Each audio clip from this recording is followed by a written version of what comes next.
Hello, everyone. My name is Dino. I'm going to talk to you today about spirit and transformation. Hopefully, what I say to you here will help you to get what you really want out of life, get rid of things you don't want, and make you better able to serve other people.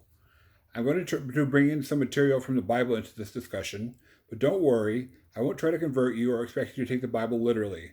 Just in my opinion, the Bible wouldn't be as popular today if it didn't help some people with some things. Now, the Bible says we are all sinners and that we cannot control our sin. This sounds like addiction.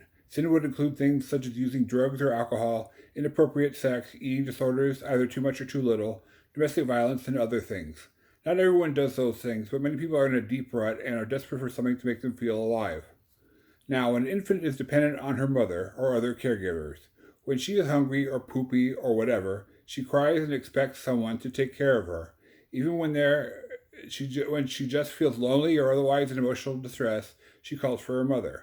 What parents generally do is introduce the baby to a blanket or plush toy for her to hold so she doesn't need her mother all the time. The blanket or toy becomes a transitional object, a substitute for the mother's care. Here we have my nephew's Princeton Tiger, a typical kind of plush toy used as a transitional object. A more technical explanation for a transitional object is it is something by which its presence to a person it regulates that person's autonomic nervous system, the ANS. When the baby is in distress, her sympathetic nervous system, SNS, which is one half of the ANS, this SNS is the fight or flight system. The baby is unable to fight or flee, so she cries for mom. The presence of the blankie or plush toy produces parasympathetic arousal, which calms the infant. The parasympathetic nervous system, PNS, is the rest and digest system and the other half of the ANS. Drugs and food have a biochemical effect on human physiology, but they are also emotionally addictive, like the transitional objects above. Things like sex and violence don't directly change body chemistry like food and drugs, but the emotional experience of these things causes significant changes in the brain. They used to think the mind was immaterial, only the body was material. But the current science says our thoughts and emotions are physically instantiated in the brain. This gives us hope for recovery, in that we can change our brains with thoughts and emotions and movement to substitute for the chemical stimuli from drugs or whatever. So how does one give up an addiction? The 12 steps say you start by admitting you are powerless over your addiction. Then you work towards a spiritual awakening. This system was derived and abstracted from Christianity. The Bible says the believers should first be baptized with water, and then later they will be baptized in the Spirit. What is spirit? I contend that it's how they used to understand emotions. In the Bible it says Boaz was in good spirits after eating and drinking, meaning he was in a good mood. If you take spirit to be something supernatural and magical, there's not much you can do to understand it.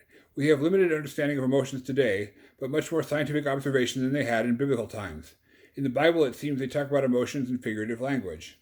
So first you are baptized with water because you cognitively agree with the facts of the religion as they are presented to you. The baptism of the Spirit occurs when you have digested your new beliefs such that they are intuitive and consciously understood. And the interaction with God is your transitional object, regulating your ANS. At that point, you feel your belief, not just think it. There's a trope about instantaneous conversions where someone feels the Spirit when first confronted with the Bible. But the way Jesus talked about it, it was normal to have a time gap between cognitive agreement and emotional attachment. If people normally rejected their addiction at being confronted with the facts, we wouldn't need addiction counseling and 12-step groups. The process is basically to switch your transitional objects from things that hurt you to things that don't hurt you. You reject addiction by getting emotional satisfaction from spiritual things, like going to meetings, prayer, meditation, service, and love. There is a Buddhist meditation where you practice feeling compassion for yourself and other people. Often people don't feel anything when they first start compassion meditation, but if one persists in doing it regularly, the seeds you plant begin to blossom. Thank you very much.